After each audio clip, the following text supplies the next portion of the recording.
हमारे चैनल में आपका स्वागत है। धारिणी आज पहली बार नौकरी के लिए बाहर निकली थी। रुद्र के गुजरने के बाद वह बहुत अकेली थी। समीरा की जिम्मेदारी निभाते हुए वह थक जाती थी। समीरा की ज़िंदगी में पिता रुद्र की खाली जगह भी धारिणी को ही पूरी करनी पड़ती थी। नौकरी के कारण धारिणी की समस्या और भी बढ़ गई, मगर घर में ऐसे कितने दिन बीतते, इसलिए नौकरी धारिणी की ज़रूरत बन गई थी। एक हॉस्टल में उसे रिसेप्शनिस्ट की नौकरी मिली थी। रोज़ रेल से आना जाना सबसे बड़ी समस्या थी, क्योंकि उसे इसकी आदत नहीं थी। पहले दिन धारिणी का भाई सारंग साथ आया। सारंग ने उसकी अपने दोस्तों से पहचान करा दी। दीदी ये सब आपको मदद करेंगे, किसी को भी पुकारो। ज़रूर, टेंशन मत लो मैडम, दोस्तों के ग्रुप से आवाज़ आई। दीदी ये मंदार सेठ है, ये और आप ट्रेन से साथ साथ ही उतरोगे। शाम को भी यह आपके साथ ही रहेंगे। चलो मैं अब निकलता हूँ। हाँ जाओ, धारिणी थोड़ी नाराज़गी से बोली। 2 मिनट में ट्रेन आई। धारिणी महिलाओं के डिब्बे में चढ़ने की कोशिश कर रही थी। सारंग के सभी दोस्त उसी डिब्बे में चढ़ गए। अरे यह तो लेडीज़ डब्बा है, आप लोग इस डिब्बे में कैसे? ओ मैडम, हम यहीं रहते हैं, अपने गांव की ट्रेन में सब कुछ चलता है, यह मुंबई थोड़ी है। मंदार बोला। धारिणी चुप हो गई। मन ही मन आज का दिन अच्छा गुजरे ऐसी कामना करने लगी। जैसे ही सावड़ गांव आया, धारिणी और मंदार ट्रेन से नीचे उतरे। चलो मैडम, मैं आपको होटल तक छोड़ता हूँ। नहीं नहीं, आपको क्यों परेशानी? अरे इसमें किस बात की परेशानी? आप सारंग की बहन, सारंग मेरा अच्छा दोस्त है, मैं छोड़ता हूँ आपको। धारिणी का भी पहला दिन था, वह भी घबरा रही थी। मंदार के कारण उसने खुद को थोड़ा हल्का महसूस किया, इसलिए वह मंदार की गाड़ी में बैठ गई। वैसे दिन अच्छा ही गया। शाम रेलवे में उसे फिर मंदार मिला। कैसा गया आज का दिन धारिणी? सॉरी, मैं ज़रा जल्दी ही नाम से पुकारने लगा। नहीं, इट्स ओके, आप पुकारे नाम से, मैं गुस्सा नहीं होंगी। दोनों घर पहुँचे। दूसरे दिन वही किस्सा। धीरे धीरे धारिणी और मंदार अच्छे दोस्त बने। सुबह शाम मंदार और धारिणी रेल में मिलते थे। कभी कभार मंदार धारिणी को होटल तक छोड़ने के लिए भी आता था, तो कभी लेने के लिए आता था। रात बेरात व्हाट्सएप पर उनका चैटिंग भी चलता था। धारिणी सभी समस्याएं मंदार के साथ शेयर करती थी। जाने भी तो कुछ नहीं होगा, इन लफ्ज़ों में मंदार धारिणी को समझाता था।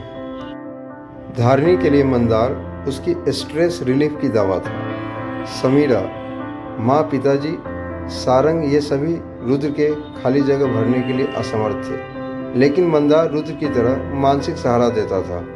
मंदार के कारण धारिणी फिर से सजने संवरने लगी, हंसने लगी, अच्छे कपड़े पहन के घूमने लगी।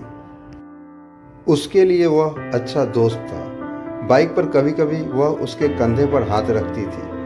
बोलते बोलते अनजाने में पीठ पर चपत मारती थी, मगर ये सब एक अच्छा दोस्त होने के नाते ही होता था। 6-7 महीने अच्छे बीत गए। एक दिन सावड़ गांव उतर दोनों ने चाय पी। तुम बहुत बातें करती हो मुझसे, ऐसा क्यों?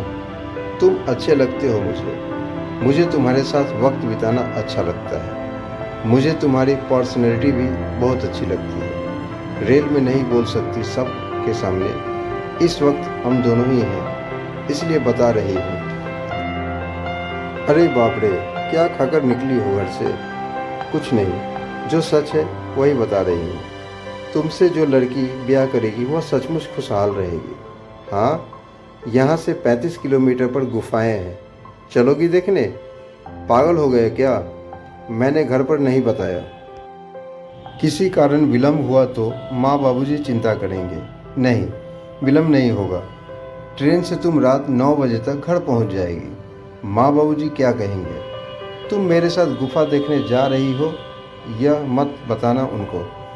एक दिन झूठ बोलनेगी तो क्या फ़र्क पड़ने वाला है? पिछले 6 महीनों से मैंने कुछ मांगा तुमसे? थोड़ा घूम के आएंगे, तुम्हें चेंज मिलेगा। तुम्हारे लिए कह रहा हूँ, मैं तो हज़ारों बार गया हूँ वहाँ। नहीं, मैं काम पर जाती हूँ। हाँ जाओ। अभी कह रही थी कि तुम्हारे साथ वक्त बिताना अच्छा लगता है। जब वक्त आया तो घबरा रही हो? अरे मुझे अच्छा लगता है तो क्या मैं तुम्हारे साथ पूरे गांव में कहीं भी घूमूंगी क्या? ठीक है, यहाँ मेरा और सारंग का एक दोस्त रहता है। शाम को उसके बच्चे को देखने तो चलोगी ना? ट्रेन जाएगी फिर? मैं छोड़ दूंगा तुम्हें तुम्हारे घर पर मेरी माँ। इस बारे में पहले ही सोचा है मैंने।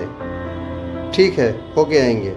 धारिणी ने मंदार नाराज न हो इसलिए हम ही भर दी। 1 घंटा जल्दी निकलना ताकि तुम्हें घर पहुंचने में देर ना हो। हाँ बाबा, कोशिश करूंगी। शाम को धारिणी हमेशा की तरह 4 बजे होटल के बाहर आकर खड़ी हो गई। मंदार उसका ही इंतजार कर रहा था। धारिणी ने बाइक पर बैठते हुए पूछा, कहाँ रहता है तुम्हारा दोस्त?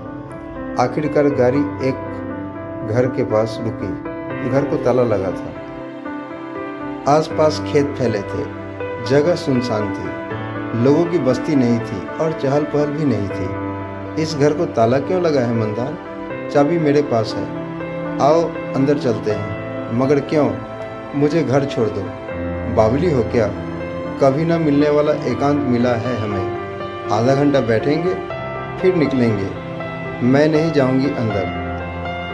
देखो, तुम पहले आंखें बंद करके खड़ी रहो। मैं सिर्फ एक जी भर के किस लूँगा और फिर निकलेंगे। तुम्हें मुझ पर विश्वास नहीं है क्या?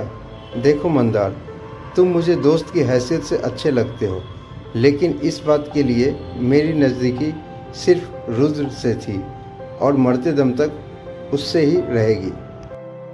लेकिन मुझे भी तुम अच्छी लगती हो और अगर मुझे तुम्हें स्पर्श करने को दिल करता है तो इसमें गलत क्या है? शायद मेरी ही गलती। मुझे तुमसे दूर रहना चाहिए था। अरे सुनो तो, खाली आधा घंटा है हमारे पास। क्यों वक्त जाया कर रही हो? ऐसी कौन सी धन दौलत मांग रहा हूँ तुमसे? माफ़ करना, मैं अगर अपनी मर्यादा समझती तो शायद तुम्हें गलतफहमी ना होती अपनी रिलेशनशिप पर। अब तो मेरी ट्रेन भी छूट गई होगी। मुझे सही सलामत घर पहुंचा दो। ओह मेरी माँ, तुम टेंशन मत ले। तुम्हारी रजामंदी के सिवा मैं कुछ नहीं करूँगा। कह मंदार ने जल्दी बाइक को किक लगाई। 8 बजे गाड़ी घर के सामने खड़ी थी। बाइक की स्पीड और मंदार का गुस्सा साथ साथ चल रहा था, मगर रास्ते में दोनों एक दूसरे से एक लफ्ज़ तक नहीं बोले। घर आते ही धारिणी जल्दी जल्दी चलने लगी। ओ मैडम, आपको बिना स्पर्श किए घर तक छोड़ा है मैंने। आप जीत गई, मैं हार गया। मैं ही पागल था जो हर वक्त आगे पीछे घूमता था। मेरी एक इच्छा पूरी करती तो कौन सा पहाड़ टूट जाता। कुछ सोने के लिए नहीं कह रहा था मेरे साथ। मैं भी अपनी मर्यादा जानता हूँ मैडम। मंदार, प्लीज़ इस तरह मुझसे बात मत करो। आखिरकार संस्कार भी कोई चीज़ होती है या नहीं, इस बात के लिए मेरा मन कभी भी राजी नहीं होगा। तुम्हारे कारण रुद्र के जाने के बाद मैंने फिर से जीना सीखा, मगर तुम्हें अगर सिर्फ मेरा स्पर्श ही चाहिए तो मुझसे फिर कभी मत मिलना। यह भी कहती हो कि तुम मुझे अच्छे लगते हो।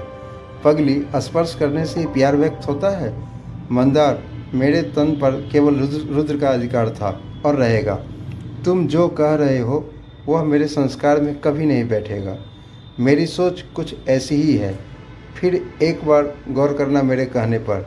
मैं इंतज़ार करूँगा तुम्हारा। मंदार, तुम्हारी इस साल शादी होने वाली है। तुम्हारी पत्नी को क्या मुंह दिखाऊंगी मैं? तुम मेरे दोस्त हो, शायद उससे भी बढ़कर हो, मगर हर चीज़ पूरी होनी ही चाहिए ऐसा नहीं होता मेरे दोस्त। इसलिए आज से मैं तुम्हें कभी भी परेशान नहीं करूंगी। हम दोनों इसके बाद कभी नहीं मिलेंगे। अगर मेरे कारण तुम्हारा दिल टूट गया हो तो मुझे माफ़ कर देना। यदि यह कहानी आप लोगों को अच्छी लगी हो तो मेरे चैनल को लाइक और सब्सक्राइब जरूर करिएगा।